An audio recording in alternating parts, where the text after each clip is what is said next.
Iraq's history begins in ancient Mesopotamia, the land between the Tigris and Euphrates rivers, often called the cradle of civilization. Around 3500 BCE, the Sumerians established the world's first cities, including Ur, Uruk, and Babylon, developing cuneiform writing, the wheel, and complex irrigation systems. The Sumerian civilization created the first known legal code, astronomical observations, and mathematical concepts that influenced human development for millennia. The Akkadian Empire, established by Sargon of Akkad around 2334 BCE, became the world's first multi-ethnic empire, uniting Sumerian city-states under Semitic rule. This was followed by various Mesopotamian powers, including the Babylonians, who created the famous Code of Hammurabi around 1750 BCE, establishing principles of justice that influenced legal systems worldwide. The Assyrian Empire dominated the region from 911 to 609 BCE, creating sophisticated administrative systems and military technologies, while controlling vast territories from Iran to Egypt. The Neo-Babylonian Empire, under Nebuchadnezzar II, constructed the legendary Hanging Gardens of Babylon and conquered Jerusalem, taking the Jewish people into Babylonian captivity. The Persian Empire conquered Babylon in 539 BCE under Cyrus the Great, incorporating Mesopotamia into their vast domain and allowing the Jews to return to Jerusalem. Persian rule lasted until Alexander the Great's conquest in 331 BCE, bringing Hellenistic influence to the region. After Alexander's death, Mesopotamia became part of the Seleucid Empire, one of the successor kingdoms. The Parthians conquered the region in 141 BCE, followed by the Sassanid Persian Empire in 224 CE. These Persian dynasties controlled Mesopotamia for centuries, making it a battleground between Persian and Roman forces, while maintaining Zoroastrianism as the dominant religion alongside growing Christian communities. The Islamic conquest of Iraq began in 636 CE when Arab armies defeated the Sassanids at the Battle of Qadisiyah. The region was quickly incorporated into the expanding Islamic Empire, becoming a center of Islamic learning and culture. The city of Kufa became an early Islamic capital, and Iraq played a crucial role in early Islamic history, including the Battle of Karbala in 680 CE, where Hussein, the grandson of Prophet Muhammad, was killed, creating the foundational event of Shia Islam. Under the Umayyad Caliphate, 661–750 CE, Iraq remained an important province, but it reached its golden age during the Abbasid Caliphate, when Baghdad was founded in 762 CE by Caliph al-Mansur. Baghdad became the largest city in the world and the center of Islamic civilization during the Islamic Golden Age. The House of Wisdom in Baghdad preserved and translated Greek, Persian, and Indian texts while fostering scientific advancement in mathematics, astronomy, medicine, and philosophy. The Abbasid period saw remarkable intellectual flourishing, with scholars like al-Khwarizmi developing algebra, al-Razi advancing medicine, and countless others contributing to human knowledge. Baghdad's wealth came from its position on trade routes connecting Asia and Europe, making it a cosmopolitan center where different cultures and religions coexisted relatively peacefully. The Mongol invasion of 1258 under Hulagu Khan devastated Iraq, destroying Baghdad's libraries, killing hundreds of thousands of people, and destroying the sophisticated irrigation systems that had sustained Mesopotamian civilization for millennia. The Mongol destruction marked the end of Iraq's golden age and began centuries of decline. The region never fully recovered its former prominence, becoming a peripheral province under various Mongol and Turkic dynasties. The Ottoman Empire conquered Iraq in the 16th century, incorporating it into 3 provinces: Baghdad, Basra, and Mosul. Ottoman rule lasted over 400 years, during which Iraq remained a frontier region subject to tribal conflicts, Persian invasions, and administrative neglect. The Ottomans introduced new administrative systems and promoted Sunni Islam, often conflicting with the predominantly Shia population in the south. British interest in Iraq grew during the 19th century due to its strategic location on the route to India and the discovery of oil. World War I marked a turning point when British forces invaded Iraq in 1914, initially to protect oil installations in Basra, but eventually occupying the entire country. The British faced significant resistance, including the devastating siege of Kut in 1916, but ultimately defeated Ottoman forces with the help of Arab allies. After the war, the League of Nations granted Britain a mandate over Iraq in 1920, despite promises of Arab independence. The British installed Faisal I, son of Sharif Hussein of Mecca, as king in 1921, creating the Hashemite Kingdom of Iraq. The mandate period was marked by several uprisings, including the Great Iraqi Revolt of 1920, which cost thousands of lives and forced Britain to reconsider its direct rule approach. Iraq gained formal independence in 1932, joining the League of Nations, but Britain retained significant influence through treaties and military bases. The discovery of vast oil reserves transformed Iraq's economy, though revenues primarily benefited the ruling elite and foreign companies. Social tensions grew between the urban educated classes, tribal leaders, rural peasants, and various ethnic and religious minorities. The Hashemite monarchy faced increasing opposition from nationalist, communist, and pan-Arab movements. The 1941 coup led by Rashid Ali al-Gailani, supported by Nazi Germany, briefly challenged British influence, but was quickly suppressed. Post-war Iraq experienced political instability, with frequent changes of government and growing opposition to the monarchy's pro-Western policies. The July 14, 1958 revolution, led by free officers under Abdul Karim Qasim, overthrew the monarchy in a bloody coup that killed King Faisal II and Prime Minister Nouri al-Said. The republic initially pursued nationalist and socialist policies, withdrawing from the Baghdad Pact and improving relations with the Soviet Union. Qasim's rule became increasingly authoritarian, and he was overthrown and killed in the 1963 Ba'ath Party coup. The Ba'ath Party's first rule was brief and chaotic, ended by another military coup later in 1963. Political instability continued until the 1968 coup brought the Ba'ath Party back to power permanently under Ahmed Hassan al-Bakr, with Saddam Hussein as his deputy and the real power behind the scenes. The Ba'athists implemented radical socialist policies, nationalizing oil companies and using oil revenues for massive development projects. Saddam Hussein assumed the presidency in 1979, quickly eliminating potential rivals and establishing a totalitarian regime characterized by personality cult, state terrorism, and aggressive nationalism. His rule was marked by continuous warfare, beginning with the Iran-Iraq War in 1980, which lasted 8 years and resulted in over 1 million casualties. The war devastated both countries and left Iraq heavily indebted despite its oil wealth. The 1990 invasion of Kuwait, motivated by Iraq's economic problems and territorial ambitions, led to the Gulf War in 1991. The U.S.-led coalition quickly defeated Iraqi forces. But Saddam retained power while Iraq was subjected to comprehensive UN sanctions that devastated the economy and caused widespread suffering, particularly among children and the poor. The sanctions, combined with Saddam's oppressive policies, created a humanitarian crisis.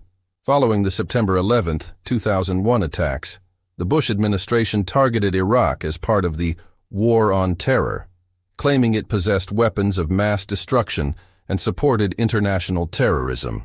Despite lacking UN authorization and widespread international opposition, the U.S.-led invasion began on March 20, 2003.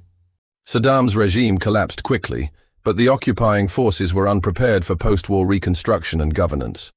The American occupation dismantled Iraqi institutions, including the army and Ba'ath Party, creating a power vacuum and unemployment crisis. The decision to exclude former Ba'athists from government positions, known as de-Ba'athification, alienated Sunni Arabs and contributed to the insurgency that began almost immediately after the invasion. Sectarian violence escalated as various groups competed for power and resources. The 2005 elections, held under American supervision, brought a Shia-dominated government to power for the first time in Iraq's modern history. However, the new government, led by Ibrahim al-Jafari and later Nouri al-Maliki, struggled with insurgency, terrorism, and sectarian conflict. Al-Qaeda in Iraq, led by Abu Musab al-Zarqawi, carried out devastating attacks targeting civilians and security forces. The sectarian civil war of 2006-2007 brought Iraq to the brink of collapse, with death squads operating freely and hundreds of thousands of people displaced. The American surge strategy in 2007, combined with the Sunni awakening movement that turned tribal leaders against al-Qaeda, helped reduce violence, but Iraq remained deeply divided and unstable. American forces withdrew in 2011, leaving behind a fragile democracy plagued by corruption, sectarianism, and terrorism. Prime Minister Maliki's increasingly authoritarian and sectarian policies alienated Sunni Arabs and Kurds, creating conditions for the rise of ISIS. The terrorist organization captured large portions of Iraq in 2014, including Mosul, Iraq's second-largest city, and declared a caliphate spanning Iraq and Syria. The fight against ISIS required another international intervention, with American and coalition forces supporting Iraqi government troops, Kurdish Peshmerga, and Shia militias. The war against ISIS caused massive destruction and displacement, with millions of Iraqis fleeing their homes. ISIS was finally defeated territorially in 2017, but Iraq faced the enormous challenge of reconstruction and reconciliation. Contemporary Iraq continues to struggle with political instability, corruption, Iranian influence, and ongoing security challenges. The 2019 protests against government corruption and poor public services led to Adel Abdul Mahdi's resignation and eventual appointment of Mustafa al-Kadhimi as prime minister. The October 2021 election saw significant gains for the Sadrist movement led by Muqtada al-Sadr, reflecting popular frustration with traditional political parties. Iraq's oil-dependent economy remains vulnerable to global price fluctuations and corruption. Despite possessing some of the world's largest oil reserves, many Iraqis lack basic services like electricity, clean water, and health care. The COVID-19 pandemic further strained the economy and healthcare system, while climate change threatens agriculture and water resources in this already arid region. The Kurdistan region of Iraq has maintained relative autonomy since 1991, developing its own democratic institutions and security forces. However, disputes with Baghdad over oil revenues, territorial boundaries, and the status of disputed areas like Kirkuk remain unresolved. The 2017 independence referendum, which passed overwhelmingly but was rejected by Baghdad and the international community, highlighted these ongoing tensions. The influence of neighboring Iran has become increasingly prominent in Iraqi politics since 2003, with various Shia political parties and militias maintaining close ties to Tehran. The Popular Mobilization Forces, PMF, formed to fight ISIS, includes Iran-backed militias that now wield significant political and military power. This Iranian influence has created tensions with the United States and Gulf Arab states, making Iraq a proxy battleground for regional rivalries. Iraq's Christian population, once numbering over 1 million, has dwindled dramatically due to persecution, violence, and emigration. Ancient Christian communities in cities like Baghdad, Mosul, and Basra have virtually disappeared, representing a tragic loss of Iraq's religious diversity. Similarly, the Yazidi minority faced genocidal attacks by ISIS in 2014, with thousands killed and women enslaved, highlighting the vulnerability of Iraq's ethnic and religious minorities. The brain drain phenomenon has severely impacted Iraq's development prospects, with hundreds of thousands of educated professionals, doctors, engineers, and academics fleeing the country since 2003. This exodus of human capital has weakened institutions, reduced public service quality, and hindered economic diversification efforts. Many Iraqi universities and research institutions struggle to function effectively due to the loss of qualified faculty and ongoing security concerns. Water scarcity has emerged as a critical challenge for Iraq, with the Tigris and Euphrates rivers experiencing reduced flow due to dam construction in Turkey and Iran, climate change, and poor water management. The southern marshlands, once drained by Saddam Hussein and partially restored after 2003, face new threats from drought and upstream water diversions. Agriculture, which employs millions of Iraqis, suffers from water shortages and soil salinization. Iraq's federal system, established by the 2005 constitution, remains a source of ongoing tensions between Baghdad and the Kurdistan region, as well as among Iraq's various provinces. Disputes over oil and gas law, revenue sharing, and the extent of regional autonomy continue to create political gridlock. The constitution's provisions for establishing new federal regions remain largely unimplemented, reflecting the difficulties of managing Iraq's diverse population within a federal framework. The role of tribal structures in Iraqi society has proven remarkably resilient throughout the country's modern history. During the chaos following the 2003 invasion, tribal leaders often filled the security vacuum left by collapsed state institutions. The Sunni awakening movement that helped defeat al-Qaeda relied heavily on tribal networks, demonstrating their continued relevance in Iraqi politics and society, particularly in rural areas. Corruption has become endemic in Iraqi governance, with the country consistently ranking among the most corrupt nations globally, according to Transparency International. Oil revenues, instead of benefiting the population, often disappear through kickbacks, inflated contracts, and ghost employees. This corruption has eroded public trust in government institutions and contributed to the protest movements that have periodically swept the country. The youth bulge in Iraq presents both opportunities and challenges, with over 60% of the population under age 25. High youth unemployment, limited educational opportunities, and lack of political representation have made young Iraqis particularly susceptible to radicalization and participation in protest movements. The 2019 October Revolution was largely driven by young people demanding jobs, services, and an end to corruption. Iraq's relationship with its Arab neighbors has been complicated by sectarian considerations and regional power struggles. While Iraq is a founding member of the Arab League, its Shia-majority government's close ties to Iran have sometimes strained relations with Sunni-majority Arab states. Recent years have seen some improvement in relations with Gulf states, driven by economic interests and shared concerns about Iranian influence. The reconstruction of areas liberated from ISIS has proceeded slowly, hampered by funding shortages, corruption, and ongoing security concerns. Cities like Mosul, Ramadi, and Fallujah suffered extensive damage during the fighting, with many residents still living in displacement camps years after liberation. The slow pace of reconstruction has hindered efforts at reconciliation and provided grievances that extremist groups could potentially exploit. Women's rights in Iraq have fluctuated dramatically throughout the country's history. The Ba'ath period saw significant advances in women's education and employment, but the post-2003 period brought increased conservatism and violence against women. Honor killings, forced marriages, and restrictions on women's mobility have increased, while female political participation remains limited despite constitutional guarantees of gender equality. The Green Zone in Baghdad, established as a fortified compound for the U.S.-led Coalition Provisional Authority, became a symbol of the disconnect between Iraq's political elite and ordinary citizens.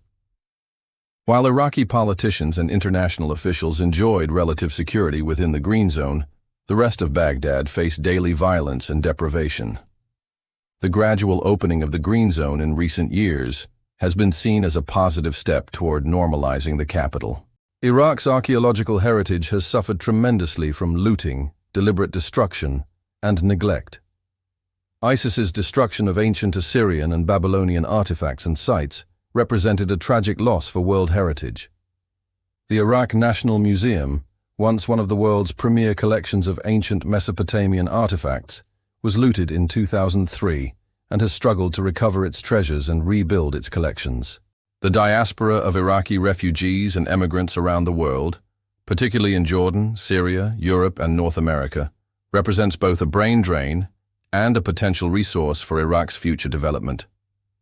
Many diaspora Iraqis maintain strong connections to their homeland and have contributed to humanitarian efforts, but political instability and security concerns have limited large-scale return migration or investment. Today, Iraq remains at a crossroads, struggling to build stable democratic institutions while managing sectarian divisions, regional influences, and the legacy of decades of war and dictatorship. The country's strategic location, oil wealth, and historical significance ensure its continued importance in regional and global affairs, but achieving lasting peace and prosperity remains an elusive goal for the Iraqi people. Thanks for watching. I hope you enjoyed this video. Don't forget to like, comment, and share it with your friends. I also create videos on the history of different countries and empires, so check out those too.